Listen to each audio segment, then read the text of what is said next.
جس میں آپ نے خوبصورت بیانات بھی سماعت فرمائے، اور ان کے بعد اور مجھ سے قبل آپ نے خوبصورت پیرائے میں نعت رسول مقبول صلی اللہ علیہ وسلم سماعت فرمائی۔ یہ بھی میرے عزیز ہیں حافظ محمد فیصل عاصی صاحب، اللہ تعالیٰ ان کے علم و عمل میں بھی برکتیں پیدا فرمائے۔ میں نے آپ حضرات کے سامنے سورہ الحدید 27واں پارہ اس کی ایک آیہ کریمہ تلاوت کی ہے۔ پوری آیہ کریمہ برکت کے لیے پڑھی ہے، لیکن بیان شاید پوری آیہ کریمہ کے مطابق نہ کیا جا سکے، کیونکہ وقت میں اتنی گنجائش نہیں ہے کہ پوری آیہ کریمہ پر تفصیلاً گفتگو کی جائے۔ ترجمہ سماعت فرمائیں۔ خالق کائنات ارشاد فرماتا ہے، هو الاول، وہی سب سے پہلے ہیں، والآخر، وہی آخر ہیں، والظاہر، وہی ظاہر ہیں، والباطن، وہی پوشیدہ ہیں، وَهُوَ بِكُلِّ شَيْءٍ عَلِيمٌ، اور وہ ہر ایک چیز کو جاننے والے ہیں۔ قرآن کریم کی یہ آیہ کریمہ واحد وہ آیہ کریمہ ہے کہ جس کے اندر دو امکانات ہیں۔ ایک تو بالکل واضح ہے کہ یہ آیہ کریمہ خالصتاً اللہ رب العزت کی ذات بابرکات کے ساتھ تعلق رکھتی ہے۔ اس میں اللہ تعالیٰ کی حمد و ثنا بیان فرمائی گئی ہے، اور اس میں دوسرا احتمال یہ بھی ہے کہ اس سے مراد نبی کریم علیہ السلام کی نعت پاک بھی ہے، اور یہ کوئی کمزور سی بات نہیں ہے۔ علامہ سید محمود علوسی رحمۃ اللہ تعالیٰ علیہ تفسیر روح المعانی کے اندر اسی آیہ کریمہ کے تحت لکھتے ہیں کہ جہاں پر یہ آیہ کریمہ اللہ تعالیٰ کی حمد و نعت بیان کر رہی ہے، وہاں پر یہ آقا نبی کریم علیہ السلام کی نعت بھی ہے۔ یعنی اس آیہ کریمہ میں جو صفات بیان فرمائی گئی ہے نا، یہ صفات اللہ کی بھی ہیں اور یہ صفات رسول اللہ کی ہیں۔ ذرا محبت سے سبحان اللہ۔ جو صفات اس آیہ کریمہ کے اندر بیان فرمائی گئی ہیں وہ اللہ کی صفات بھی ہیں اور وہ رسول اللہ کی صفات بھی ہیں۔ اور شیخ محقق علی الاطلاق بر صغیر پاک و ہند کی ایک عظیم ہستی، جن کو بر صغیر پاک و ہند کے تمام تر علماء ان کا جس مسلک سے تعلق ہو، سب نے آپ کو شیخ محقق علی الاطلاق تسلیم کیا ہے۔ آپ مدارج النبوت شریف کے اندر فرماتے ہیں یہ آیہ کریمہ حمد و ثنا بھی ہے اور یہ آیہ کریمہ نبی کریم علیہ السلام کی نعت بھی ہے۔ خلاصہ وہ بھی یہی نکالتے ہیں کہ اس آیہ کریمہ میں جو صفات بیان فرمائی گئی ہیں یہ صفات اللہ کی صفات بھی ہیں اور یہ صفات رسول اللہ کی صفات بھی ہیں۔ خالق کائنات نے اس آیہ کریمہ کا آغاز کیسے فرمایا؟ خالق کائنات نے فرمایا هو الاول، وہی سب سے پہلے ہے۔ اب ایک تو احتمال یہ ہے کہ اس سے مراد اللہ رب العزت کی ذات ہے۔ اگر اس سے مراد اللہ کی ذات لی جائے، اللہ سب سے پہلے ہے، اللہ آخر ہے، اللہ ظاہر ہے، اللہ باطن ہے، اللہ ہر چیز کو جاننے والا ہے، تو اس کے ساتھ ساتھ کچھ اشکالات بھی پیدا ہوتے ہیں، کچھ شکوک و شبہات بھی پیدا ہوتے ہیں۔ اور اگر اس سے مراد نبی کریم علیہ السلام کی ذات بابرکات کو لیا جائے تو پھر کسی قسم کا کوئی اشکال پیدا نہیں ہوتا۔ اگر اس سے مراد اللہ تعالیٰ کی حمد و نعت لی جائے، هو الاول، وہی سب سے پہلے ہے، تو پھر پہلے ہونے کے لیے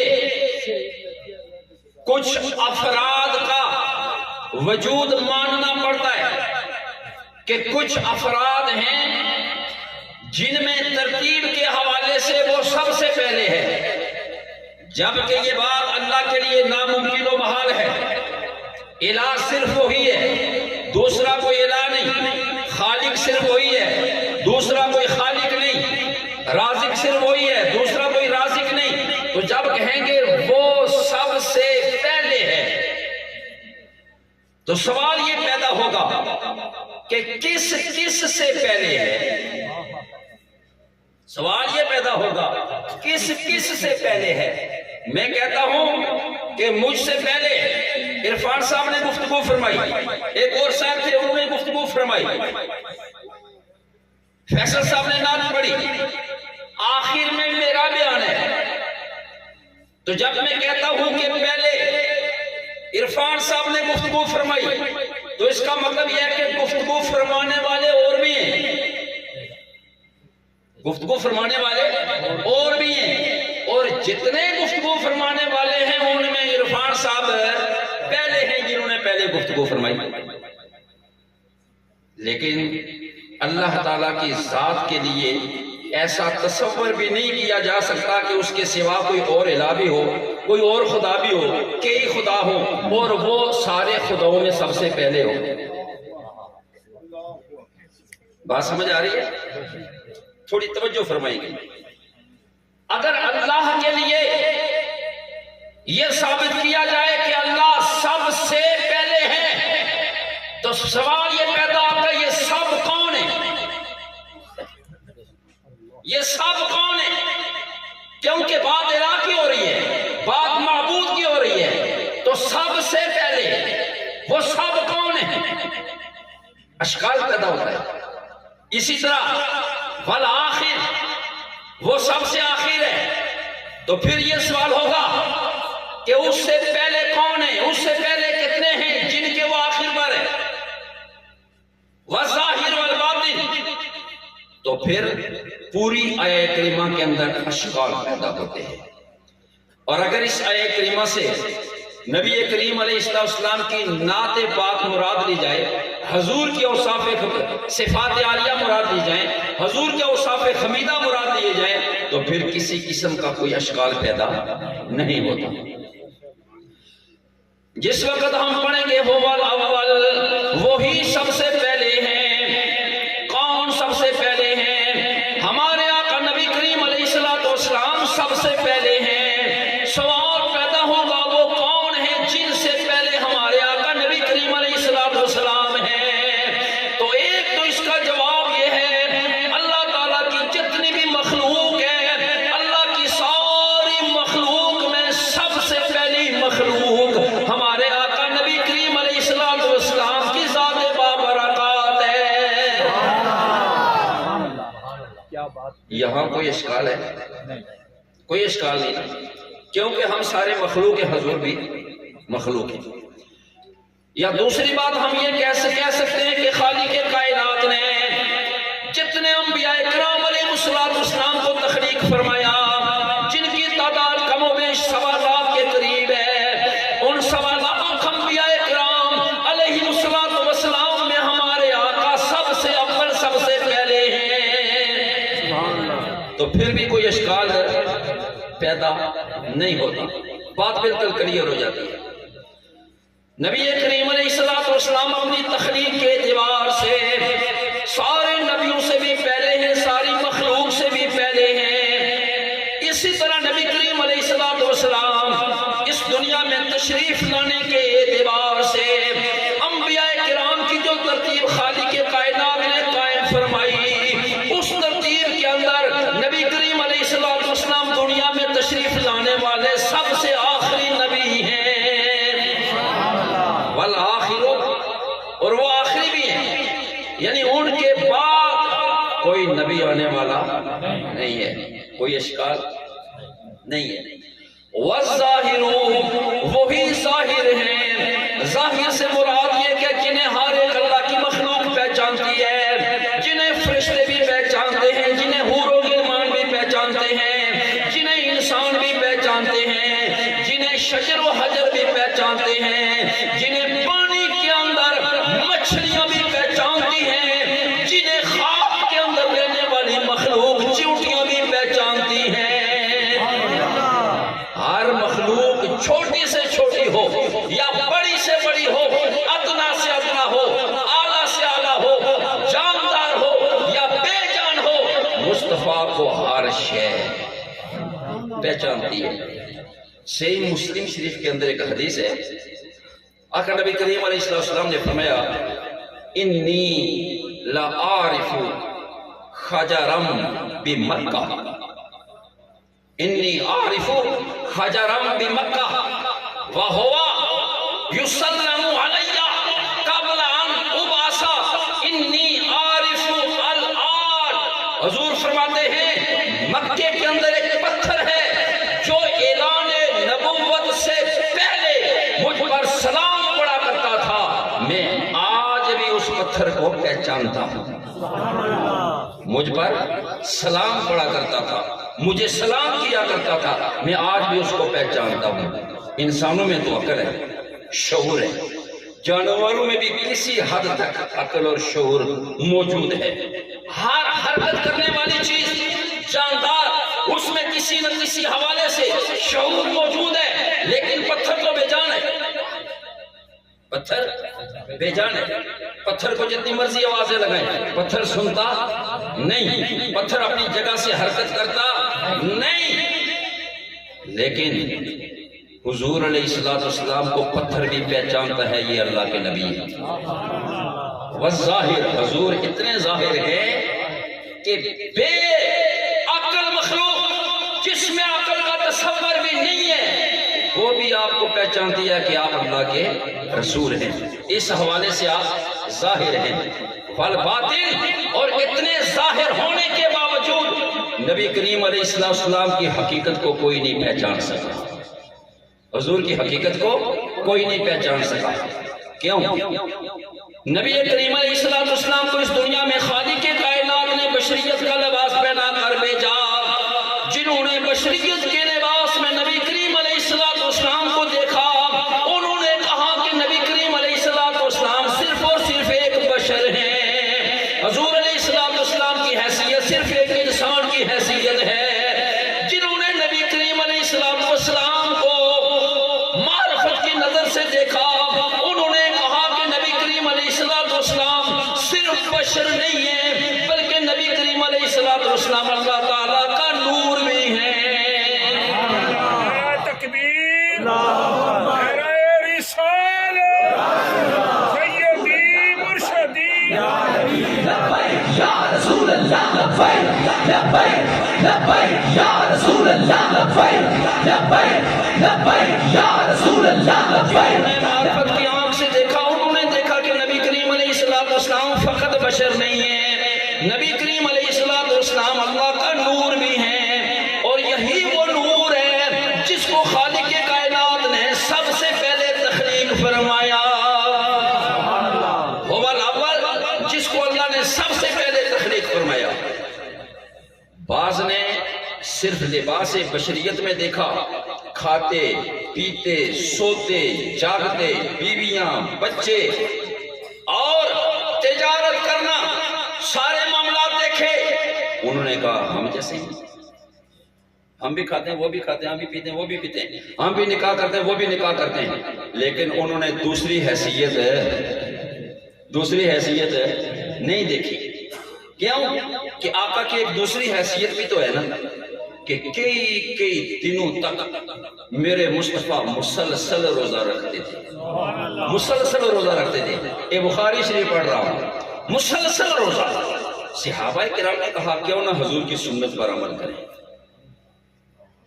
کچھ سنتا ایسی ہونیاں کہ جنوں پر عمل کرنا ضروری ہونا، تے کچھ سنتا ایسی ہونیاں کہ جنوں پر عمل کرنا مشکل ہے.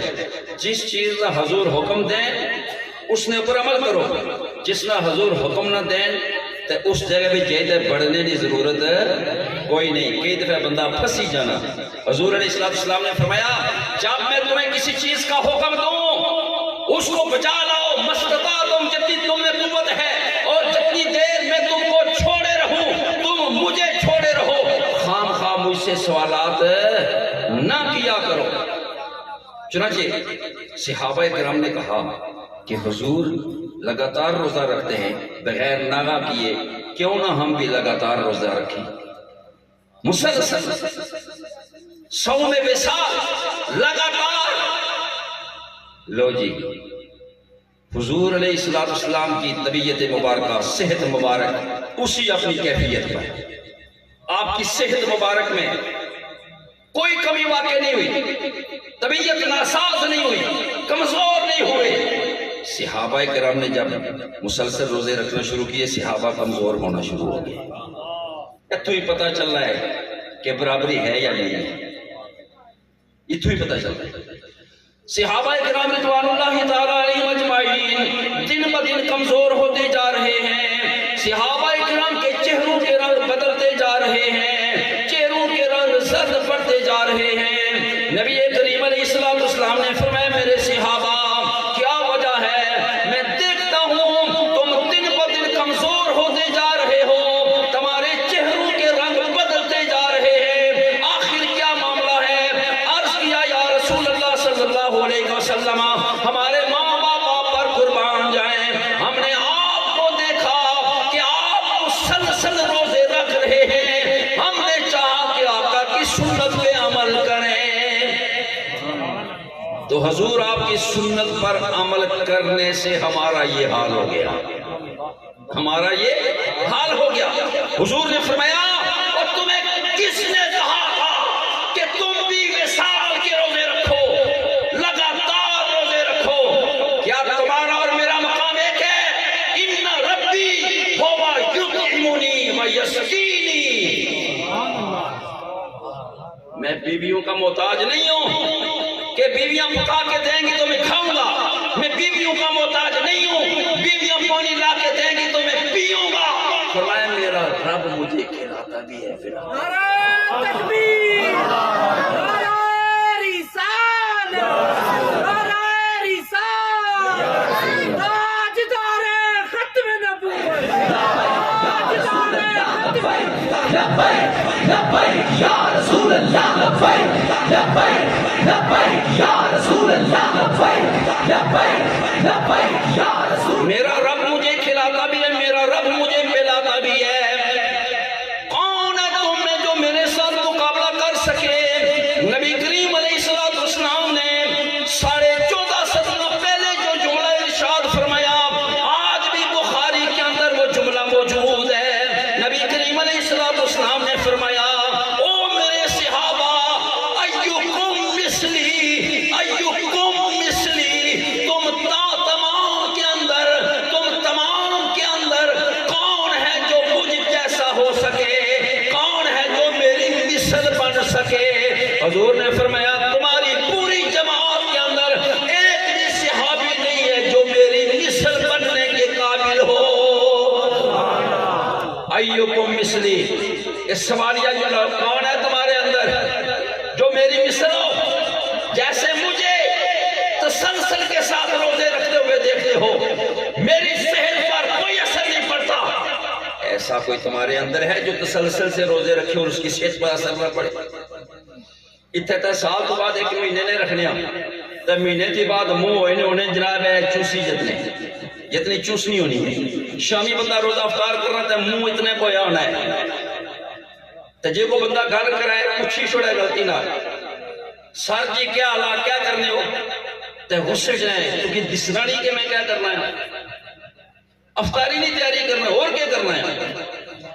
یعنی روزہ بندے کو جب تھوڑا ستاتا ہے, تنگ کرتا ہے, اس سے بندے کے گناہ معاف ہوتے ہیں, لیکن بندہ روزے کا غصہ بندے پہ نکالتا ہے. تجھے نظر نہیں آتا؟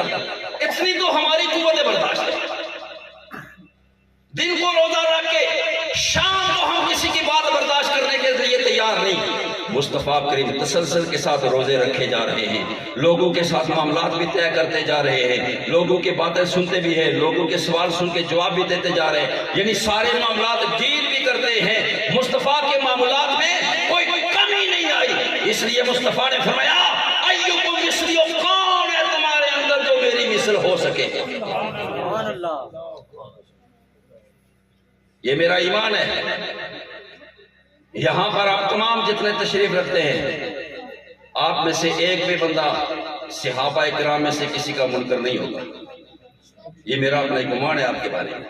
آپ تمام کے تمام صحابہ کے ماننے والے ہیں۔ صحابہ جو کوئی بندہ اٹھی تاخی سکنا سینا جناب ایک کیڑی گل ہے، تس بھی بشر تے اس بھی بشر، تس بھی روزہ رکھ رہے ہو تے اس بھی روزہ رکھنے، تو کیا فرق ہے؟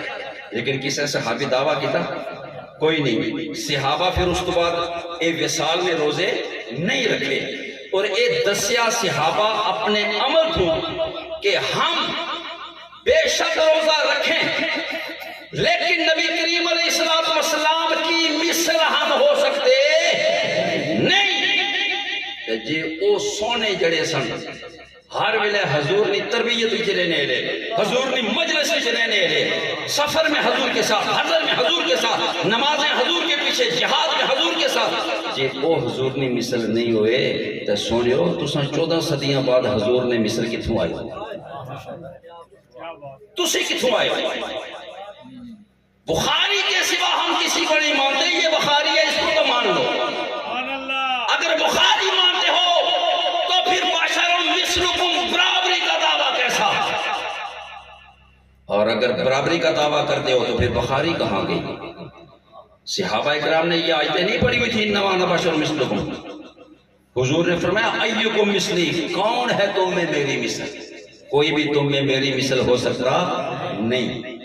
اچھا یہ تے نفی فرمائی نہ صحابہ لے پاسوں، تساں نے وچ کوئی بندہ ماڑے جیسا نہیں ہوئی سکنا۔ ایکم مثلی، ایک حدیث وچ فرمایا اپنے بارے میں انی لستو کہیئاتکم، نہ تم میری طرح ہو نہ میں تمہاری طرح ہوں۔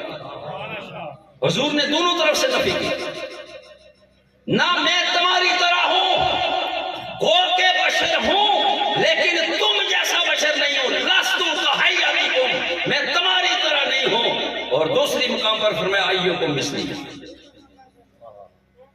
دونوں طرف سے نفی فرمائی نا۔ کوئی بندہ یہ دعویٰ نہ کرے کہ میں حضور جیسا، یا اگر یہ دعویٰ نہیں کرنا کہ میں حضور جیسا تو یہ دعویٰ نہ کرے کہ حضور میرے جیسے۔ آہو سبحان اللہ، محبت نال سبحان اللہ۔ حضور علیہ السلام نے دونوں باتوں کی نفی فرما دی۔ کوئی یہ دعویٰ نہ کرے کہ میں حضور کی مثل ہوں، یا اگر یہ دعویٰ نہ کرے تو یہ دعویٰ نہ کر بیٹھے کہ حضور میری مثل ہے۔ فرمایا نہ تم میری مثل ہو، انی لست کہیئاتکم، نہ میں تمہاری مثل ہوں، نہ میں تمہاری مثل ہوں۔ مصطفیٰ ظاہر بھی ہیں، مصطفیٰ باطن بھی ہیں، لیکن ظاہر ہونے کے باوجود ایسے کہ مصطفیٰ کی حقیقت کو کوئی سمجھ سکا نہیں۔ حضور کی بلا پیر سید مہر علی شاہ گولڑوی رحمۃ اللہ تعالیٰ علیہ، آپ نے اس لیے تو اس کی ترجمانی اپنے اس مخصوص عاشقانہ انداز میں فرمائی ہے۔ سبحان اللہ۔ فرمایا کوئی مثل نہ ڈولن دی ایکم مثلی، اس کو صرف ما یاد صبر نہ کرنا، گویا حدیث پاک کا ترجمہ ہے۔ فرمایا ایکم مثلی انی لست کہیئاتکم، فرمایا کوئی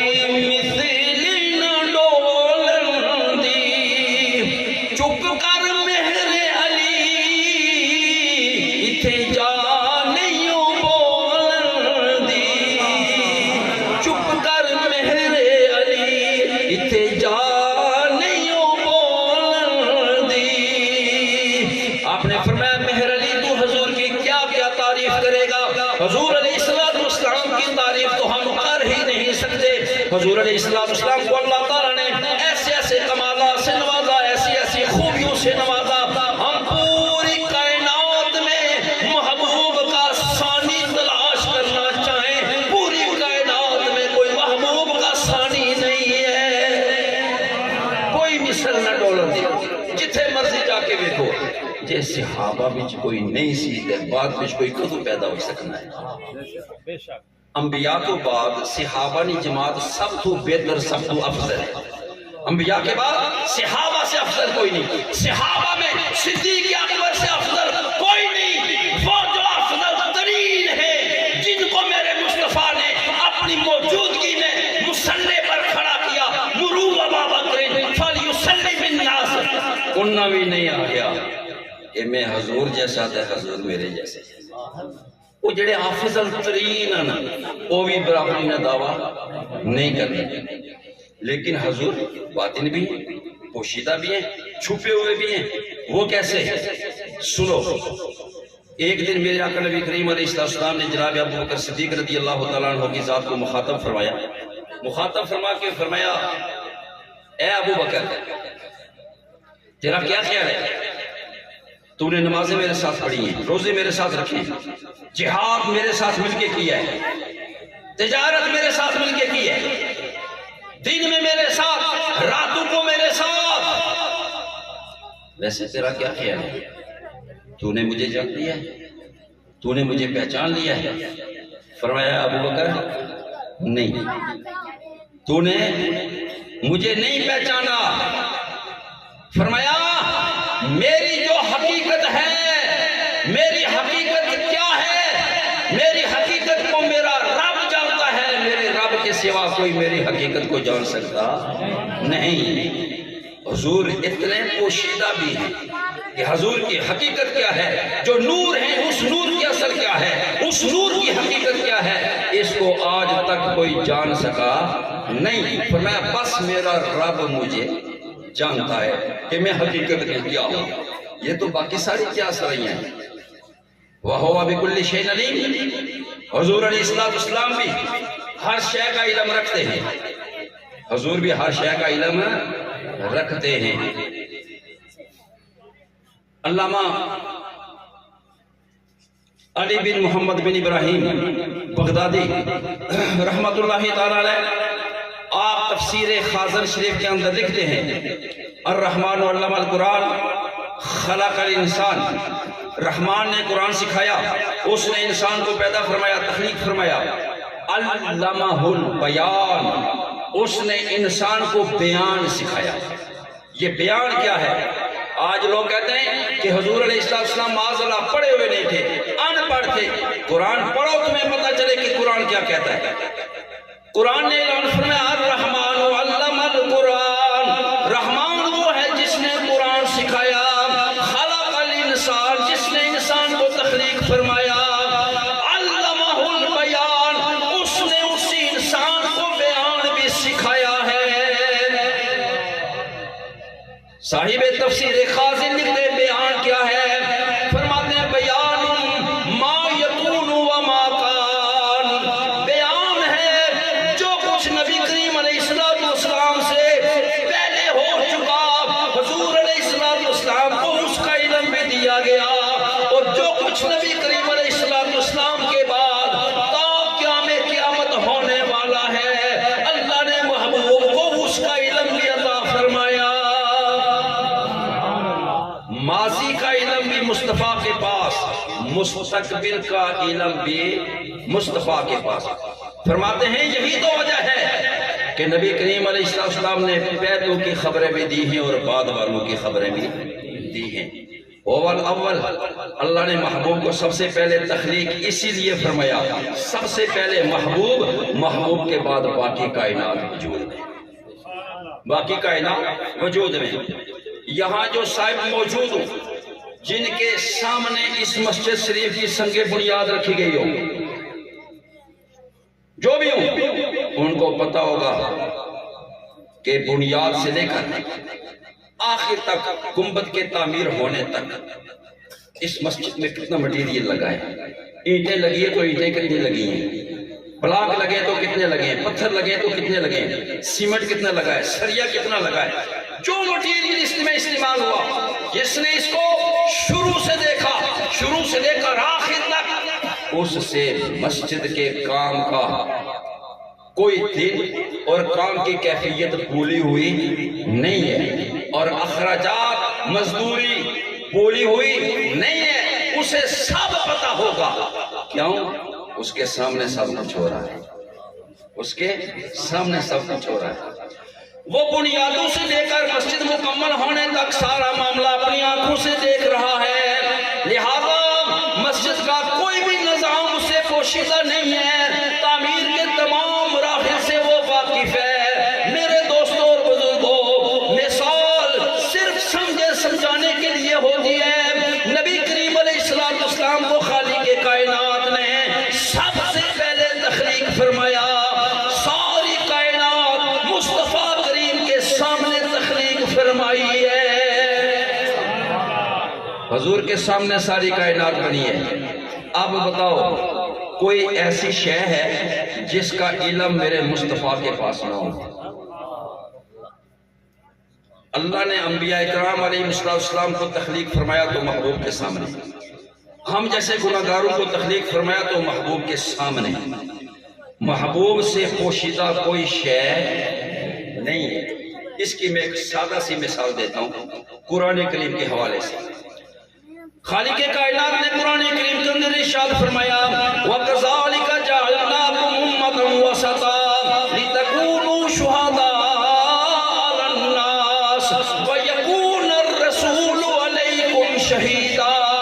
ہم نے تمہیں سب سے بہترین امت بنایا ہے، افضل ترین امت بنایا ہے، تاکہ تم دوسری امتوں پر قیامت کے دن گواہی پیش کرو، دوسری امتوں کے بارے میں گواہی دو. وَيَكُونَ الرَّسُولُ عَلَيْكُمْ شَهِيدًا، اور اپنے محبوب کو، رسول کو تم سب پر گواہ بنایا ہے، تم سب پر گواہ بنایا ہے. مختصر سی بات اتنی ہے کہ جب قیامت کا دن ہوگا اللہ تعالیٰ نبیوں کو بلائے گا. او نبیوں، آدم سے لے کر عیسیٰ تک تم نے میرے احکام، میرا پیغام اپنی اپنی امت کو پہنچایا؟ سارے نبی عرض کریں گے ہاں اے خالق کائنات، ہم نے تیرا پیغام اپنی امتوں تک پہنچا دیا تھا. لیکن ان کی امتیں عرض کریں گی ہمارے پروردگار، تیرے نبیوں نے تیرے احکام ہم تک نہیں پہنچائے. جو ان امتوں کے کافر ہوں گے وہ کہیں گے یا اللہ تیرا پیغام تیرے نبیوں نے ہم تک نہیں پہنچایا. آدم علیہ السلام کی امت کے کافر کہیں گے آدم نے تیرا پیغام ہمیں نہیں پہنچایا. نوح علیہ السلام کی امت کے کافر کہیں گے نوح نے تیرا پیغام ہمیں نہیں پہنچایا. جناب موسیٰ علیہ السلام، عیسیٰ علیہ السلام، ان کی امت کے کافر کہیں گے اے ہمارے پروردگار تیرے نبیوں نے تیرا پیغام ہمیں نہیں پہنچایا. اب کیا ہو گیا؟ اختلاف نبیوں میں، ان کی امتوں میں. نبی عرض کرتے مولا ہم نے تیرا پیغام امتوں کو پہنچا دیا. امتوں کے بعض لوگ، کافر لوگ کہتے ہیں کہ اللہ تیرا پیغام ہم تک نہیں پہنچا. اختلاف ہوا ہے. اللہ رب العزت اس طرح زبانی فیصلہ نہیں فرمان لگا چلو نبی جڑے اے نبی سچے نبی برحقن انہوں گل منو تے کافروں کی ایک سائیڈ پر کرو. نہیں، اللہ تعالیٰ قانون استعمال فرمائے گا جو اس نے قانون بنایا ہے. اللہ فرمائے گا او نبیو تم کہتے ہو کہ ہم نے احکام پہنچائے، پیغام پہنچایا، تمہاری امت کے کچھ لوگ کہتے ہیں کہ نہیں پہنچایا. اختلاف ہو گیا، جاؤ کوئی گواہ تلاش کر کے لے آؤ. محبت سے بہت سبحان اللہ. جاؤ کوئی گواہ تلاش کر کے لے آؤ. آدم سے لے کر عیسیٰ تک سارے نبیوں، سارے نبی حضور کی اس امت کے پاس آئیں گے. اے جڑے اس گنہگار بیٹھے ہیں اس امت کے پاس آئیں گے، آ کے کہیں گے اے محبوب کی امت چلو چل کے ہمارے حق میں گواہی دو اللہ کی بارگاہ میں، تاکہ آج ہمارے اور ہماری امتوں کے درمیان فیصلہ ہو جائے. لو جی اتھے آساں بھی بڑے نخرے ٹخرے نال جانا اللہ کی بارگاہ وچ کہ آساں اج انبیاء نے حق وچ گواہی دینے واسطے چاہیے رہے ہیں. جب اللہ کی بارگاہ میں پہنچیں گے اللہ پوچھے گا او محبوب کی امت بتاؤ آدم سے لے کر عیسیٰ تک سارے نبیوں نے میرے پیغام اپنی امتوں کو پہنچائے؟ ہاں یا اللہ پہنچائے. وہ امتیں عرض کریں گی مولا ان کی گواہی کمزور ہے، ناقابل قبول ہے، اس لیے کہ یہ تو سب سے آخر میں گئے، ہم ان سے پہلے دنیا چھوڑ کے آئے، نہ انہوں نے ہمیں دیکھا نہ ہم نے ان کو دیکھا، تو پھر گواہی کیسے؟ پھر گواہی کیسے؟ یہاں دو آدمی کی لڑائی ہو رہی ہے، تیسرا آدمی گھر میں موجود ہے، وہ صبح سویرے عدالت میں پہنچ جاتا ہے، کہتا جی میں گواہی دینے آیا ہوں، ان دونوں آدمیوں کی لڑائی ہوئی ہے، فلاں نے فلاں کے ساتھ بڑی زیادتی کی ہے۔ جج صاحب پوچھتے ہیں جب یہ دونوں لڑ رہے تھے تم موقع پر موجود تھے؟ جنہی میں موقع پر تھا کوئی جیسے میں گھر بیٹھے ایسا، تو جج صاحب پھر لائی جھنٹی تے مارنے اس نے منہ میں کہ تم موقع پر موجود ہی نہیں سے گواہی کیسے دینے؟ گواہی وہ دے جس نے پورا معاملہ اپنی آنکھوں سے دیکھا ہو، جس کے سامنے لڑائی ہوئی ہو، جسے پتا ہو کہ کس نے ابتدا کی ہے، کس نے سب سے پہلے شرارت کی ہے، کس نے کس پر کتنا تشدد کیا ہے، جس نے آنکھوں سے سارا معاملہ دیکھا ہے، ایسا گواہ تلاش کر کے لے آؤ۔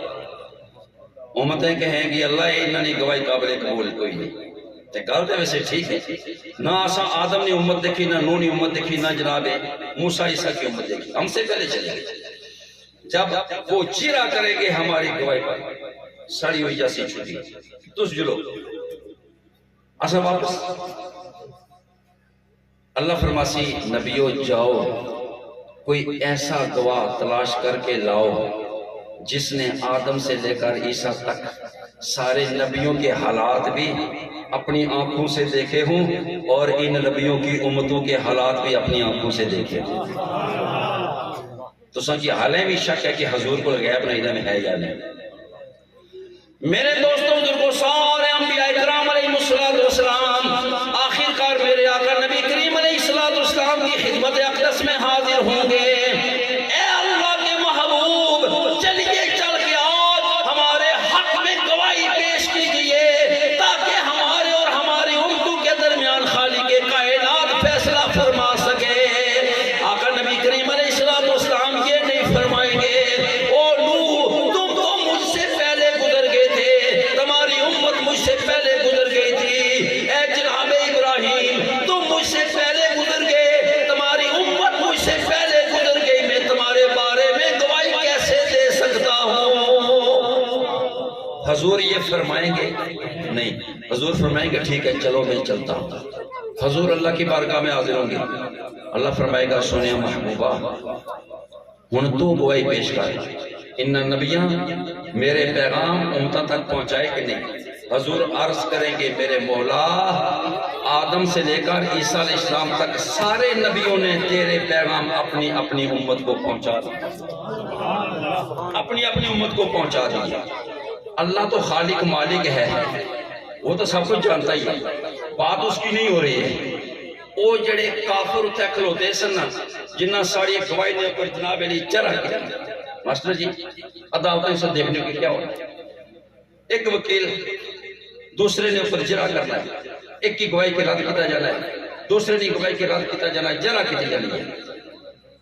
وہ کافر آدم سے لے کر عیسیٰ علیہ السلام کی امتوں تک جتنے کافر ہیں ساری امتوں کے کافر وہاں موجود جنہوں نے ہماری گواہی پر جرا کی اور ہمیں ناکام کر کے واپس لوٹایا، محمد عربی گواہی دیں گے اللہ آدم سچے ان کی امت کے کافر جھوٹے، نوح سچے ان کی امت کے کافر جھوٹے، عیسیٰ علیہ السلام تک سارے نبی سچے ان کی امتوں کے کافر جھوٹے۔ کافر رانی نظر اینج تھلے ہوئے آہو نا سبحان اللہ، سبحان اللہ، اونچی آواز میں سبحان اللہ، اپنی نظر اینج تھلے ہو جا سکتے۔ کیوں؟ ہماری گواہی پر وہ جرح کر رہے ہیں کہ اللہ قابل قبول نہیں، حضور کی گواہی پر جرح کیوں نہیں ہے؟ حضور کی گواہی پر جرح کیوں نہیں ہے؟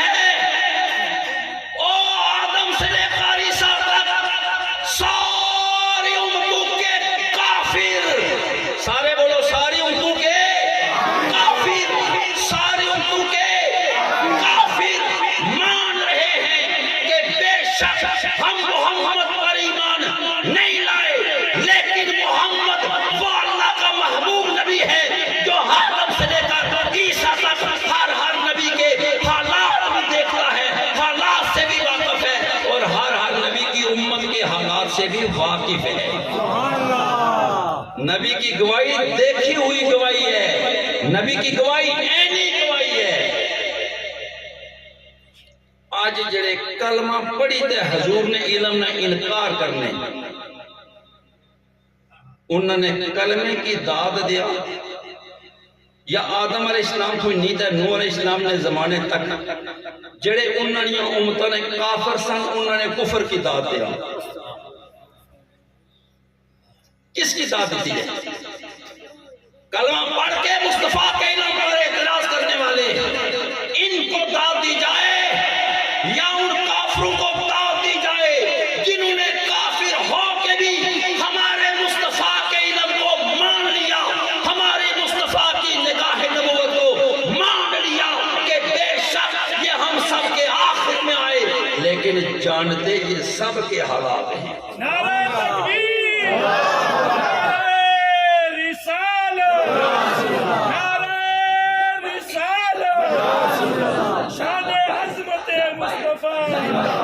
رسول اللہ لبیک لبیک لبیک یا رسول اللہ لبیک لبیک لبیک یا رسول اللہ لبیک لبیک لبیک یا دوستوں جن کو خالق کائنات نے سب سے پہلے اپنے محبوب کو تخلیق فرمایا، ہو والا اول محبوب کو تخلیق اس لیے فرمایا ساری کائنات محبوب کے سامنے بنائی گئی، ساری کائنات محبوب کے سامنے بنائی گئی، گو کہ محبوب علیہ السلام دنیا میں تشریف نہیں لائے تھے، محبوب علیہ السلام عالم ارواح میں تھے، لیکن سارے نبیوں کے حالات ان کی اردو کے حالات کو ملاحظہ فرما رہے تھے، اس لیے ان اردو کے کافروں نے نبی کریم علیہ السلام کی دعائی پر جرا نہیں کی۔ اور میرے امام نے کتنی خوبصورت بات فرمائی ہے، فرمایا اور کوئی غیب تم سے کیا نہاں ہو بلا، اور کوئی غیب تم سے کیا نہاں ہو بلا، جب خدا ہی نہ چھپا تم پہ کروڑوں درود۔ یا رسول اللہ صلی اللہ علیہ وسلم، سب سے بڑی غیب، سب سے بڑا غیب اللہ رب العزت کی ذات ہے، اللہ رب العزت کو کوئی دیکھ نہیں سکتا، لیکن آپ نے اللہ رب العزت کی ذات کو بھی دیکھا ہے۔ خالق کائنات نے ہر ایک سے اپنا آپ چھپایا، لیکن محبوب سے اپنا آپ بھی نہیں چھپایا۔ تو جس نے اپنا آپ نہیں چھپایا، جب خدا ہی نہ چھپا تم پہ کروڑوں درود، اس اور کیڑی شے محبوب کو چھپائی دے رکھ نہیں سکتی۔ ہو والا محبوب سب سے پہلے ہیں، کائنات محبوب کے سامنے بن رہی ہے، محبوب کائنات کے حالات سے واقف اور باخبر ہیں، واقف اور باخبر ہیں۔ جناب شاہ عبدالعزیز محدث دہلوی رحمۃ اللہ تعالی علیہ قرآن کریم کی یہی ہے کریمہ وَيَكُونَ الرَّسُولُ عَلَيْكُمْ شَهِيدًا، قیامت کے دن نبی کریم علیہ السلام تمام امتوں کی گواہی بھی پیش کریں گے، اپنی امت کی گواہی بھی پیش کریں گے۔ شاہ عبدالعزیز محدث دہلوی فرماتے ہیں نبی کریم علیہ السلام ہر کافر کے کفر کو بھی جانتے ہیں۔ محبت سے سبحان اللہ۔ ایک کفر کیڑی جگہ ہونا ہے؟ بولو، کفر نہ ٹھکانا کیڑا ہے؟ کفر ہونا کتھے ہے؟ گھر نے بھی چونا، دکان نے بھی چونا، دفتر نے بھی چونا، یا کتھے ہونا ہے؟ کفر دل میں ہوتا ہے۔ بولو کہاں ہوتا ہے؟ دل میں۔ ایمان کہاں ہوتا ہے؟ دل میں۔ نفاق منافقت کہاں ہوتی ہے؟ دل میں۔ ٹھکانہ دل ہے، چاہے اس میں کفر کو بسا لیا جائے، چاہے اس میں نفاق کو بسا لیا جائے، چاہے اس میں کفر کو بسا لیا جائے، ایمان کو بسا لیا جائے، ٹھکانہ یہی ہے۔ لیکن اس میں ایک ہی چیز رہے گی، اگر کفر ہے تو ایمان نہیں، نفاق ہے تو ایمان نہیں، ایمان ہے تو نفاق نہیں، ایمان ہے تو کفر نہیں، ایک چیز رہے گی۔ فرماتے ہیں حضور ہر کافر کے کفر سے بھی واقف ہے، ہر منافق کے نفاق سے بھی واقف ہے، ہر مشرک کے شرک سے بھی واقف ہے، ہر مومن کے ایمان سے بھی واقف ہے۔ تے واقف تاں ہی ہوئے نا کہ حضور نے نگاہ نبوت اتھے کم کرنا ہے۔ نگاہ نبوت اتھے کم کرنی ہے تو پھر ایک دفعہ چلنا اعلیٰ حضرت فاضل بریلوی نے خدمت وچ انہوں نے کتنی خوبصورت ترجمانی فرمایا چمک تجھ سے پاتے ہیں سب پانے والے چمک تجھ سے پاتے ہیں سب پانے والے میرا دل بھی چمکا دے چمکانے والے ذرا مل کے پڑھو حضور کی نگاہ کرم ہو جائے میرا دل بھی چمکا دے چمکانے والے میرا دل بھی چمکا دے چمکانے والے تو زندہ ہے واللہ تو زندہ ہے واللہ اللہ کی قسم آپ زندہ ہیں اللہ کی قسم آپ زندہ ہیں ایک اسکالر کہتا ہے محمد مار گئے اب محمد کو ماننا حرام ہے آپ نے سنا ہے یا نہیں سنا ہے کلپ سنا ہوگا ویڈیو سنی ہوگی محمد مار گئے اب محمد کو ماننا حرام ہے عقل اتنا کام نہیں کرتی کہ نبوت تو جاری ہے نبوت تو جاری ہے ابھی نعرے لگائے کہ نہیں لگائے تاجدار ختم نبوت بولو زندہ باد زندہ باد تاجدار ختم نبوت اوے خدا کے بندے وہ اگر محمد مر گئے محمد کو ماننا حرام ہے تو پھر تاجدار ختم نبوت کا نعرہ کس لیے لگاتے ہیں لبیک لبیک یا رسول اللہ لبیک لبیک لبیک یا رسول اللہ لبیک لبیک لبیک یا رسول اللہ لبیک لبیک لبیک یا رسول اگر اللہ محمد مار گئے تو نبوت کیسے موجود ہے نبوت ایک صفت ہے محمد موصوف ہے صفت کا وجود موصوف سے قائم ہوتا ہے موصوف ہے تو صفت ہے موصوف نہیں تو صفت نہیں تقریر ہو رہی ہے اعظم زندہ ہے تقریر ہو رہی ہے اعظم قبر میں ہو تو اعظم تقریر کیسے کر سکتا ہے نعرہ تکبیر نعرہ رسالت جشن عید میلاد النبی حضور زندہ ہے اسی لیے نبوت جاری ہے اگر حضور مار کے ہوتے تو نبوت باقی نہ ہوتی اور اگر حضور مار گئے اس کا مطلب ہے پھر نبوت ختم دین ختم پھر تو سارا نظام ہی ختم ہو گیا کس کی لوگوں کو تبلیغ کر رہے ہو اگر محمد کو ماننا حرام ہے تو جب سے مصطفیٰ کریم نے دنیا چھوڑی ہے کلمے میں محمد کا نام کیوں استعمال کرتے ہو صرف لا الہ الا اللہ پڑھو بھئی اگر ماننا حرام ہے یہی مطلب ہے نا کہ محمد رسول اللہ نہ کہو یہی مطلب ہے نا نہ ماننے کا محمد رسول اللہ نہ کہو تو اگر حضور کو ماننا حرام ہے محمد رسول اللہ نہ کہو تو پھر صرف لا الہ الا اللہ کیوں نہیں پڑھتے ادھر سے محمد رسول اللہ پڑھے جا رہے ہو پڑھے جا رہے ہو ادھر سے کہتے ہیں محمد مار گئے ایسے سکالر جو نام نہاد سکالر ہیں جنہیں عوام نے سکالر بنایا ہے ایسے لوگ خود بھی ایمان سے ہاتھ دھو بیٹھے ہیں کب سے اور جو ان کو سنے گا وہ بھی ایمان سے ہاتھ دھو بیٹھے گا دو چار دن پہلے ایک مسجد میں پروگرام تھا یہاں بھی پڑھے لکھے حضرات موجود ہیں محکمہ تعلیم سے تعلق رکھنے والے وہاں بھی ایک حاضر سروس ہیڈ ماسٹر صاحب تھے میں نے یہی مسئلہ وہاں بیان کیا ایک اور صاحب ہے وہ بھی ٹیچر ہے اور مزے کی بات یہ کہ دونوں کا تعلق پونچھ سے وہ ایک جو ہے میرے بڑے خاص آدمی ہیں اکثر بیشتر ان سے ملاقات رہتی ہے تو ایک یہ 4-5 سال پہلے کی بات ہے چونکہ ایمان کی بات ہے میں سکاروں کی بات پہ آ گیا ہوں تو سکاروں کی بات آپ کو سمجھا رہا ہوں مجھے کہنے لگے کہ آپ ٹھیک ٹھاک ہے خیریت ہے یہ وہ دوسرا تیسرا مجھے کہنے لگے کہ آپ فلاں دن فلاں محفل میں نہیں آئے میں نے کہا میں نہیں آیا کوئی میرا معاملہ تھا مجبوری تھی کہنے لگے میں آپ کی گفتگو بڑی توجہ سے سنا کرتا ہوں اور اس کے ساتھ ساتھ میں مولانا طارق جمیل صاحب کو بھی سنتا ہوں. وہ ماسٹر صاحب کہنے لگے میں مولانا طارق جمیل صاحب کو بھی سنتا ہوں, تو آپ کی کیا رائے ہے, ان کو سننا چاہیے؟ میں نے دو ٹوک کہا کہ ان کو بالکل نہ سنا کریں, ذرا توجہ کریں جڑے پڑھے لکھے بندے ہو. میں نے کہا ان کو بالکل نہ سنا کریں.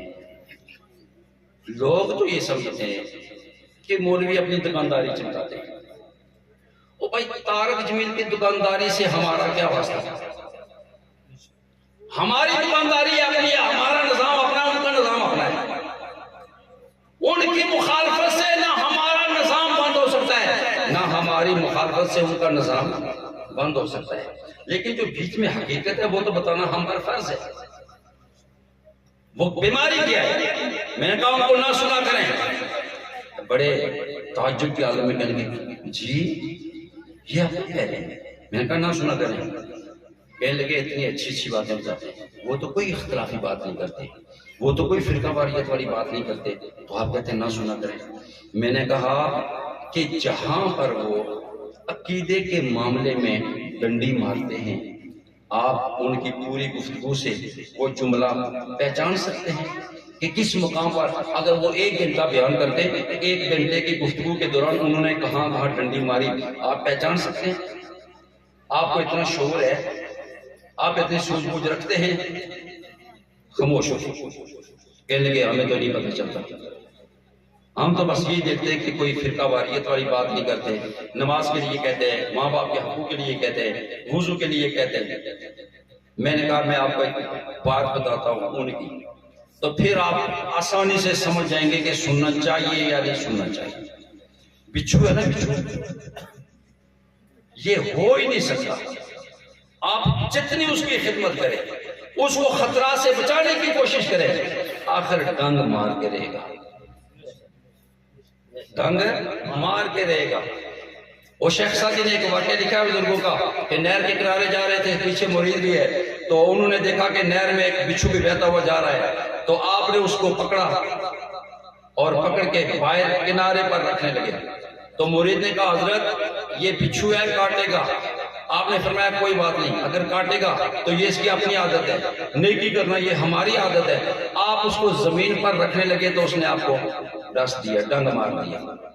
تکلیف تھوڑا آگے گئے تو دیکھا کہ وہی بچھو دوبارہ نہر میں گرا, پھر وہ اسی طرح تڑپتا تڑپتا بہتا جا رہا ہے.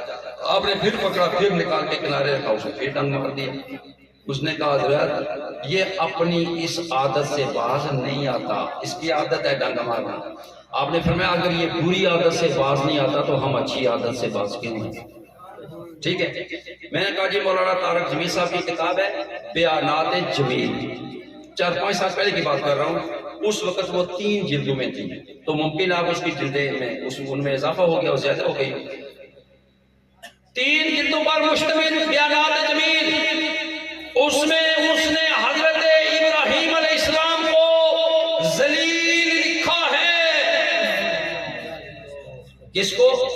حضرت ابراہیم علیہ السلام کو. ڈنڈی کیسے ماری سنو, قرآن کریم کی آیت کریمہ ہے. خالق کائنات ارشاد فرماتا ہے جناب ابراہیم علیہ السلام کی دعا نقل کرتے ہوئے, حضرت ابراہیم علیہ السلام نے دعا مانگی وَلَا تُحْزِنِي يَوْمَ يُبْعَثُونَ, اے میرے پروردگار قیامت والے دن تو مجھے میرے ماننے والوں کے بارے میں پریشان نہ کرنا. جو میرے ماننے والے ہیں ان کے بارے میں مجھے پریشان نہ کرنا. وَلَا تُحْزِنِي, تو مجھے پریشان نہ کرنا, غمگین نہ کرنا. اس نے ترجمہ کیا اے میرے اللہ کو قیامت والے دن مجھے ذلیل نہ کرنا. یہ پورا سٹیج علماء سے بھرا ہوا ہے. ایک ہوتا ہے حزن, حزن اس کا معنی بھی ہے ڈر. اس کا معنی کیا ہے؟ ڈر, غم, پریشانی. ایک ہوتا ہے لفظ خوف, خے وو فے, خوف, اس کا معنی بھی ہوتا ہے ڈر. اب ان دونوں میں فرق پتہ ہے کیا ہے؟ جو خوف ہوتا ہے نا وہ اپنی ذات کے بارے میں ہوتا ہے, میں یہاں سے جا رہا ہوں، مجھے پتا ہے اندھیرا ہے، کہیں گاڑی کو گڑبڑ نہ کرے، خوف ہے، یہ مجھے اپنی ذات کے بارے میں، اس کو کہیں گے خوف۔ مجھے کسی کا قرض دینا ہے، خطرہ ہے کہ آدمی میرے کار نہ آ جائے، یہ کیا ہے؟ خوف۔ یا کوئی اور پرابلم ہے، میں سمجھتا ہوں کہ مجھے اس مشکل کا سامنا کرنا پڑے گا، یہ ہے خوف۔ جو اپنی ذات کے بارے میں ہو وہ خوف ہوتا ہے، جو دوسرے کے بارے میں فکر ہو، دوسرے کے بارے میں پریشانی ہو، اس کو کیا کہتے ہیں؟ حزن۔ اس کو کیا کہتے ہیں؟ حزن، غم، پریشانی۔ جس طرح حضور علیہ السلام مکہ المکرمہ سے ہجرت فرما کر مدینہ طیبہ جا رہے تھے، غار ثور میں پہنچے تو پیچھے سے کفار بھی تلاش میں نکلے، چلتے چلتے کفار بھی غار ثور پر پہنچ گئے۔ جب غار کے دہانے پر پہنچے تو ابوبکر صدیق پریشان ہو گئے، ابوبکر صدیق پریشان ہو گئے کہ یہ کافر کہیں ہمارے آقا مصطفیٰ کریم کو تکلیف نہ پہنچائے۔ صدیق اکبر پریشان ہوئے، ڈر محسوس کیا۔ کس کے بارے میں؟ بولو، کس کے بارے میں؟ حضور کے بارے میں۔ کس کے بارے میں؟ حضور کے بارے میں۔ جب حضور نے دیکھا کہ صدیق اکبر پریشان ہے تو حضور نے کیا فرمایا؟ لا تحزن، لا تحزن ان اللہ معنا۔ ابو بکر میرے بارے میں پریشان نہ ہو، اللہ ہمارے ساتھ، اللہ ہمارے ساتھ ہے۔ قرآن یہ بتاتا ہے کہ خوف اپنی ذات کے بارے میں ہوتا ہے، حزن دوسرے کے متعلق ہوتا ہے۔ ابراہیم علیہ السلام نے فرمایا وَلَا تُخْزِنِي یَوْمَ یُبْعَثُونَ، قیامت کے دن مجھے میرے ماننے والوں کے بارے میں پریشان نہ کرنا۔ اور اس نے ترجمہ کیا مجھے ذلیل نہ کرنا۔ اگر یہاں کسی کو کہا جائے وہ ذلیل آدمی، بندہ خوش ہوگا ناراض ہوگا؟ یہ عزت والا لفظ ہے یا بےزتی توہین والا لفظ ہے؟ تو جو لفظ ہم اپنے لیے برداشت نہیں کرتے وہ نبیوں کے لیے استعمال کرنا جائز ہے؟ تو ایسا انسان آپ اس کو سکالر کہتے ہیں، اس کو آپ سکالر سمجھتے ہیں؟ ہم بڑے بڑے سکالرز کو سنتے ہیں۔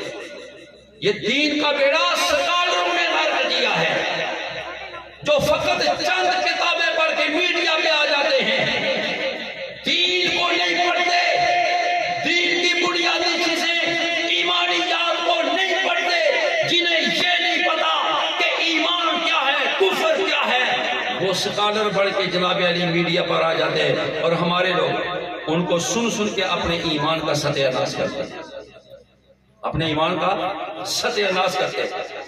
مثال کے طور پر مثال دے رہا ہوں سمجھانے کے لیے، ایک آدمی نماز پڑھتا ہے، اللہ رکوع میں جا رہا ہے، اللہ سجدے میں جا رہا ہے، اللہ اکبر۔ بھائی یہ کیا کر رہے ہو؟ جی رفع یدین کرنا۔ کیوں؟ میں نے ایک بہت بڑے سکالر کو سنا ہے، میں نے ایک بہت بڑے سکالر کو سنا ہے، وہ یہ کام کر رہا تھا، اس نے بتایا کہ رفع یدین سنت ہے۔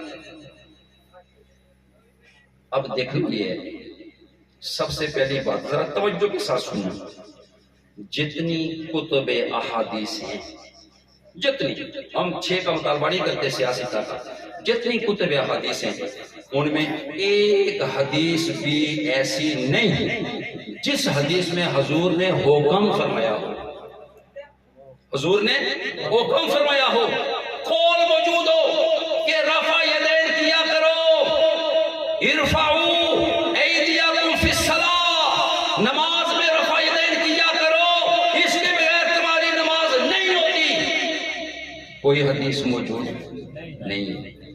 جو احادیث موجود ہیں ان میں کیا ہے کہ حضور علیہ السلام جب تکبیر تحریمہ کہتے تھے تو رفع یدین فرماتے تھے، جب رکوع جاتے تھے رفع یدین کرتے تھے، جب رکوع سے سیدھے ہوتے رفع یدین کرتے تھے۔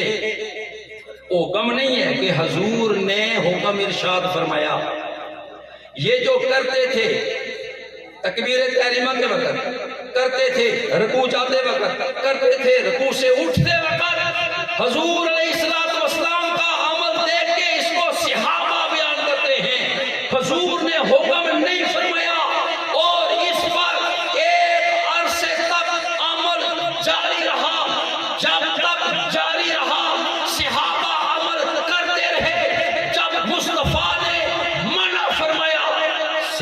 نے بھی چھوڑ دیا، اس کے بعد کسی نے رفع یدین نہیں کیا۔ جب تک سنت تھا تب تک بالکل مانتے ہیں کہ سنت تھا، لیکن اب نہ کرنا سنت ہے، اس لیے ہم نہ کرنے والی بات پر عمل کرتے ہیں۔ جہاں جہاں حضور نے اس کو باقی رکھا وہاں پر آج بھی جاری ہے۔ تکبیر تحریمہ کے وقت، نماز وتر کے اندر، عیدین کی تکبیروں کے اندر اور دیگر کئی مقامات ہیں، جہاں باقی رکھا وہاں باقی ہے، اسے کوئی انکار نہیں کر سکتا۔ جہاں منع فرما دیا وہاں کرنا سنت نہیں ہے۔ یہ جو میں نے کہا کہ حضور کا فرمان، حکم رفع یدین کرو، کوئی حدیث نہیں ہے۔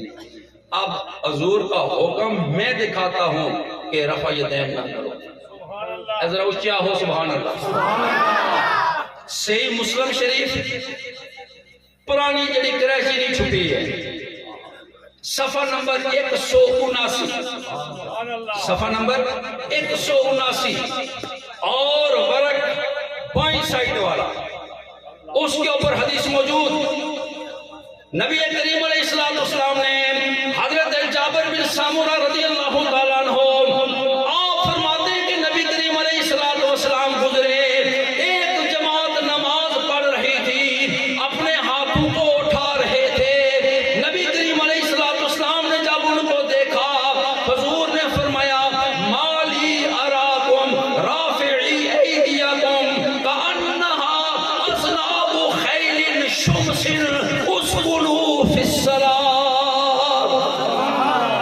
حضور نے فرمایا مالی اراکم، وہ کیا ہے، میں آپ کو دیکھ رہا ہوں، تمہیں دیکھ رہا ہوں۔ حضور نے تعجب کا اظہار فرمایا۔ یہ سنت ہونی تو سنت پر تعجب نہ اظہار کرنے کو مقصد ہے۔ حضور خوش ہوئی ہے، ماشاءاللہ بہت خوب بہت خوب، تم میری سنت پر عمل کر رہے ہو۔ حضور نے تعجب فرمایا مالی اراکم رافعی ایدیکم کانہا اذناب خیل شمس۔ اوئے کی کر دیو بے اوئے، وہ جی میں سرکش کوڑے تم ہلا دیں پہ، تم نو حرکت دے دیں، سرکش نافرمان ان کو گھوڑوں کی طرح تم جس طرح وہ تمہیں ہلاتے ہیں، تم ہاتھ اٹھا رہے ہیں۔ مالی اراکم،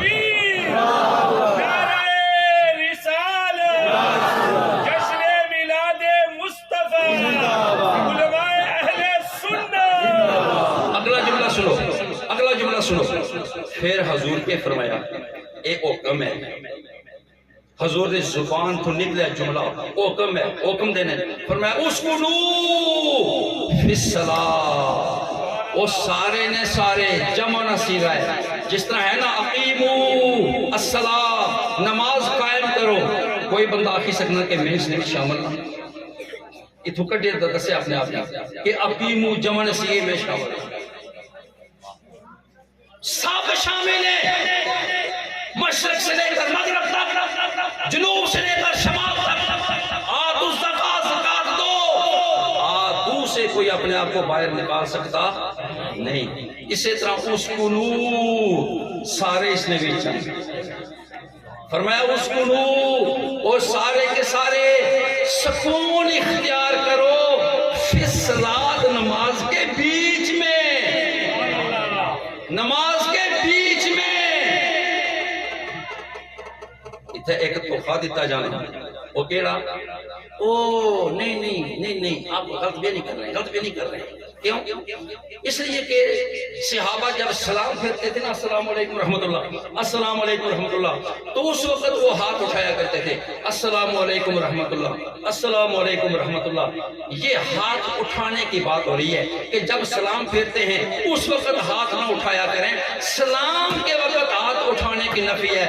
سونیو، وہ جڑی حدیث ہے سلام کے وقت ہاتھ اٹھانے کی، وہ اللہ کے ہے، اس کا اس سے کوئی تعلق نہیں۔ یہاں حضور نے یہ نہیں فرمایا کہ مالی اراکم رافعی ایدیکم عند السلام، یہ نہیں فرمایا کہ میں تمہیں سلام کے وقت ہاتھ اٹھاتے ہوئے دیکھتا ہوں، بلکہ فرمایا میں تمہیں ہاتھ اٹھاتے ہوئے دیکھتا ہوں یہ کیا کر رہے اسکونو فصلہ نماز نے وچ سکونت اختیار کرو اے نماز نے وچ ہاتھ اٹھانے نہیں گل ہے سلام نے وقت ہاتھ اٹھانے نہیں گل ہے نہیں ہے لہذا یہ ذہن میں رکھو اگر کوئی آدمی کہے کہ جناب یہ حدیث تو سلام کے متعلق ہے تو سلام کے متعلق حدیث الگ ہے یہ حدیث الگ ہے یہ نماز کے بیچ میں سکون اختیار کرنے کا حکم ہے تے ہن دسو تکبیر تحریمہ اللہ اکبر رکوع وچ بندہ گیا اللہ اکبر سجدے وچ گیا اللہ اکبر یہ سکون ہویا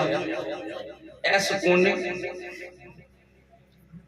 اللہ اکبر سبحان اللہ سبحان اللہ اپنے ایمان اور سکون کیڑی کیفیت وچ ہے اللہ اکبر اللہ اکبر اللہ اکبر اس بھی سکون ہے یا ایک سکون ہے اللہ اکبر سمیع اللہ لمن حمدہ اللہ اکبر سکون کیڑی وچ ہے رفع یدین نہ کرنا بخاری شریف کی بڑی مستند شرح ہے عمدۃ القاری شرح بخاری علامہ بدر الدین عینی حنفی رحمۃ اللہ تعالی علیہ آپ نے اس کے اندر ایک حدیث نقل فرمائی ایک آدمی آیا جو کعبہ شریف کا طواف کرنے لگا اس کے بعد اس نے نماز پڑھنا شروع کی نماز پڑھنے لگا تو نماز پڑھنے لگا رفع یدین کر کے اللہ اکبر قیام رکوع میں گیا تو اللہ اکبر حضرت عبداللہ بن زبیر بڑے جلیل القدر صحابی یہ سارے وہ رضی اللہ تعالی عنہ جناب عبداللہ بن زبیر رضی اللہ تعالیٰ عنہ وہاں موجود ہیں آپ نے دیکھا کہ یہ آدمی جب رکوع میں جاتا ہے تو رفع یدین کرتا ہے جب رکوع سے سر اٹھاتا ہے تو رفع یدین کرتا ہے آپ نے اسے پاس بلا کے فرمایا او میرے بھائی یہ جو تو کام کر رہا ہے رفع یدین کر رہا ہے پہلے پہل یہ تھا لیکن اب یہ نہیں ہے پہلے رفع یدین تھا اب رفع یدین نہیں ہے لا تفعل ہکذا ہون اس طرح نہ کر صحابی منع کرنے کون منع کرنا صحابی منع کرنا لا تفعل ہکذا اب رفع یدین سنت نہیں ہے تو بات میں کر رہا تھا حضور کی سنت کی کہ بعض لوگوں کو سنت پر عمل کا بڑا شوق ہوتا ہے تو کچھ سنتیں ایسی ہیں جو متروک ہو چکی ہے جو ناسخ ہو چکی ہیں ارے مصطفیٰ کریم نے اپنے زبان سے فرمان سے ثابت فرمایا اسکنو نماز کے متعلق سلام کے متعلق نہیں ہے سلام والی حدیث دوسری ہے میرے دوستو بزرگوں ہو والاول نبی کریم علیہ السلام ہی سب سے پہلے ہیں نبی کریم علیہ السلام نے فرمایا جب قیامت قائم ہوگی سب سے پہلے خالق کائنات مجھ نبی کی قبر کو کھولنے کا حکم دے گا اول من ینشق عنہ القبر سب سے پہلے میں ہوں جس کی قبر کھولی جائے گی سب سے پہلے اور جب میری قبر کھولی جائے گی اس کے بعد آہستہ آہستہ باقی انبیاء اکرام علیہ السلام ان کی قبریں صحابہ بالترتیب ساری مخلوق کی قبریں کھولی جائیں گی اور جب میدان محشر میں جمع ہوں گے تو فرمایا ساری امتیں پریشان پہلے کوئی صاحب یہ حدیث بیان کر رہے تھے حدیث شفا حضور فرماتے ہیں سارے نبی وہاں اس انتظار میں ہوں گے آج اللہ کی بارگاہ میں اپنی امتوں کی سفارش کرنی ہے لیکن اللہ نے بارگاہ میں جان کس طرح ڈر رہنا ہے آدم بھی ڈرتے ہیں نوح بھی ڈرتے ہیں موسیٰ عیسیٰ بھی ڈرتے ہیں سارے نبی ڈرتے ہیں ہر نبی چاہتا ہے کوئی پہلے جائے اچھا کئی دفعہ دیکھے اسے طالب علم ہونے نا تے انہیں کوئی کام ہے استاد نہ تھوڑی تے ایک دوے تک کام آسی تو اگیا ہو جے کوئی ڈانٹ ٹپٹ ہو گئے تو اس نہیں ہو گئے تو اگیا ہو سارے نبی انتظار میں کون اللہ کی بارگاہ میں جائے آدم بھی نہیں جا رہے نوح بھی نہیں جا رہے سارے اپنے اپنے مقام پر پریشان ہیں حضور علیہ السلام فرماتے ہیں انا اول الشافعین میں اللہ کی بارگاہ میں جاؤں گا میں خالق کائنات کی بارگاہ میں جاؤں گا اللہ کی بارگاہ میں جا کے سجدہ ریز ہو جاؤں گا اللہ فرمائے گا او میرے محبوب سر اٹھا ارفع راسک اپنا سر سجدے سے اٹھا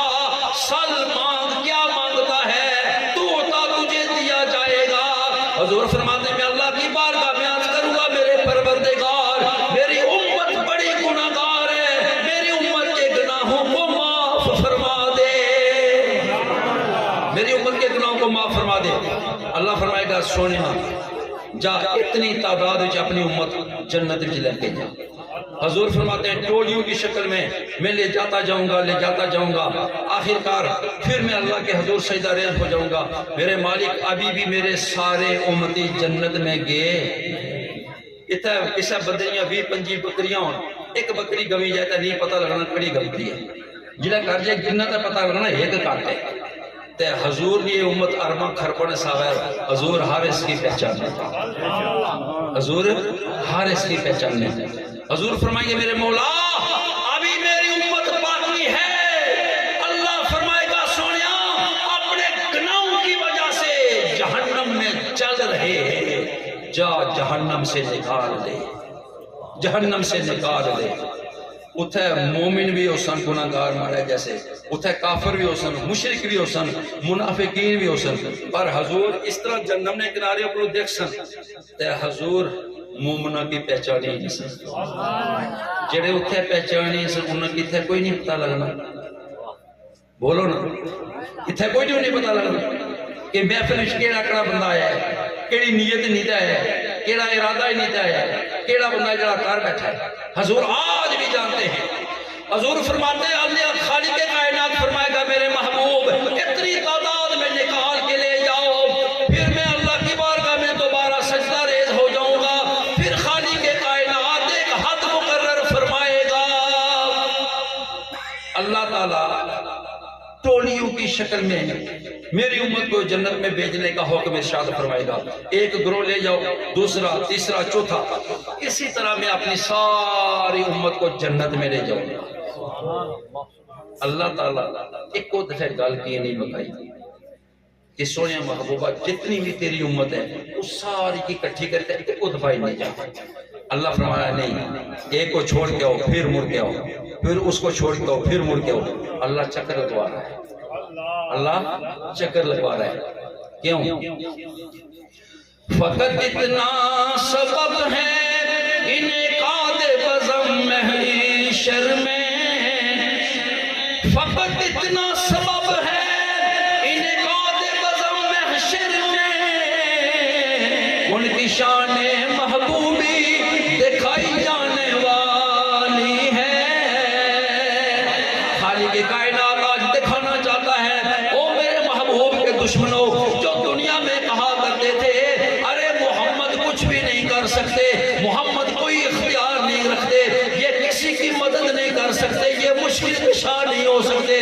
خالق کائنات بتانا چاہتا ہے ذرا دیکھو میرا محبوب بار بار آ کے اپنی امت کو ٹولیوں کی ٹولیوں میں جنت میں لے جا رہا ہے. آخر کار جو جہنم میں چل رہے ہوں گے محبوب ان کو بھی نکال کے جنت میں لے جائیں گے. اس کو بڑی مشکل کیڑی ہے, بندہ جہنم نے وچ جلنا ہے پیا تے حضور اتھے مدد واسطے پہنچی جانے. مشکل وقت ہے وہ ہے, اے کیڑا مشکل وقت ہے تو حضور وہاں بھی مدد فرمائیں گے. اس چکر اس لیے لگوائے جا رہے ہیں جس نے پہلے چکر میں حضور کو نہیں دیکھا اب دیکھ لے, واقعی حضور مشکل کشا ہے. جس نے دوسری مرتبہ نہیں دیکھا اب دیکھ لے, واقعی حضور مشکل کشا ہے. تو نبی کریم علیہ السلام نے فرمایا میں سب سے پہلے اللہ کی بارگاہ میں شفاعت کروں گا, انا اول شافعین, میں سب سے پہلے شفاعت کروں گا, میرا پروردگار میری شفاعت کو قبول فرمائے گا. جب خالق کائنات میرے ہاتھ پر شفاعت کا دروازہ کھل جائے گا, سارے انبیاء کرام علیہ السلام وہ بھی باری باری اللہ کے حضور حاضر ہو جائیں گے. سارے نبی اللہ کی بارگاہ میں اپنی اپنی امت کی شفاعت کرنے لگ جائیں گے. لیکن سب سے پہلے شفاعت کا دروازہ جس کے ہاتھ پر کھلے گا آنا اولہم, اور فرمایا جب تک میں جنت میں نہ جاؤں کوئی نہیں جا سکتا. جب تک میں جنت میں نہ جاؤں کوئی نہیں جا سکتا. انا اولو من یقرع باب الجنہ, میں سب سے پہلا وہ آدمی ہوں جو جنت کے دروازے پر جا کے دستک دوں گا.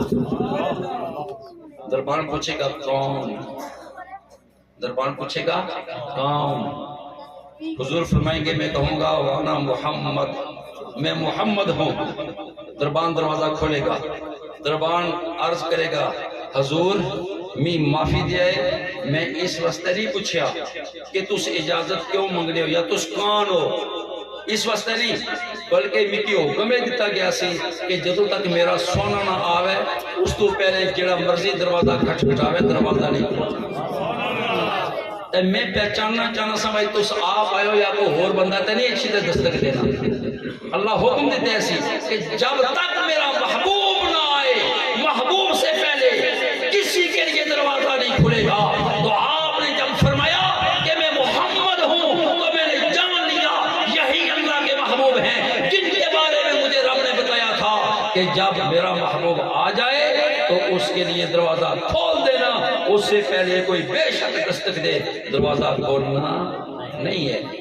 اول وہی محبوب سب سے اول ہے اور ساری کائنات جو بنی ہے، بس گفتگو کو سمیٹنے لگا چند منٹ باقی ہے۔ محبوب پوری کائنات کی اصل ہے، ساری کائنات جو بنی تو محبوب کی وجہ سے بنی ہے۔ بولو، ساری کائنات محبوب کی وجہ سے بنی ہے۔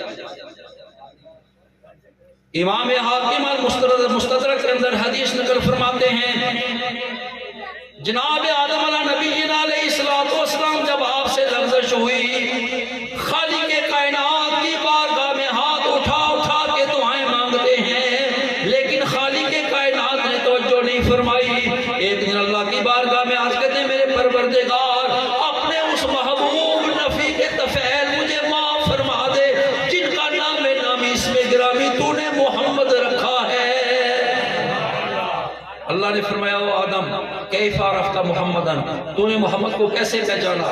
عرض کی میرے مولا جب تو نے اپنے دستے قدرت سے مجھے تخلیق فرمایا تھا تو میں نے تیرے عرش کے کنگروں پر لکھا ہوا دیکھا تھا لا الہ الا اللہ محمد رسول اللہ۔ جناب امام حاکم یہ حدیث لکھنے کے بعد آگے لکھتے ہیں ھذا حدیث صحیح علی شرط الشیخین، یہ حدیث بخاری اور مسلم کی شرط پر صحیح حدیث ہے، کوئی اس کو ضعیف کہہ سکتا نہیں۔ پھر آگے اللہ نے فرمایا اے آدم لولا محمد ما خلق، آدم جے محمد نہ ہونے تے میں تو کی بھی پیدا نہیں سی کرنا، کہ جڑی ساری کائنات میں بنائی تے اپنے سونے واسطے بنائی۔ وہ جو نہ تھے تو کچھ نہ تھا اور وہ جو نہ ہو تو کچھ نہ ہو، وہ جو نہ تھے تو کچھ نہ تھا اور وہ جو نہ ہو تو کچھ نہ ہو، کیونکہ جان ہے وہ جہان کی، جان ہے تو جہان ہے، کیونکہ جان ہے وہ جہان کی، جان ہے تو جہان ہے۔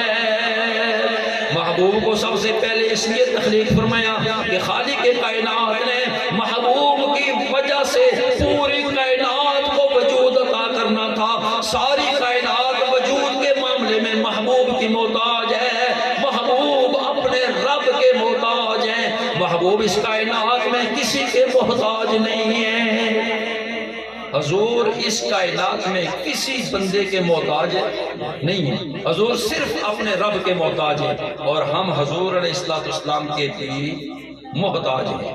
اول اللہ کے حضور دعا ہے خالق کائنات ہم تمام مسلمانوں کو آقا نبی کریم علیہ السلام کی عظمت اور شان کو سمجھنے کی، اس پر ایمان اور عقیدہ رکھنے کی اور گمراہ قسم کے لوگوں کی گمراہی سے خود بھی اپنی اولادوں کو بھی بچانے کی توفیق عطا فرما۔ وآخر دعوانا الحمدللہ رب العالمین۔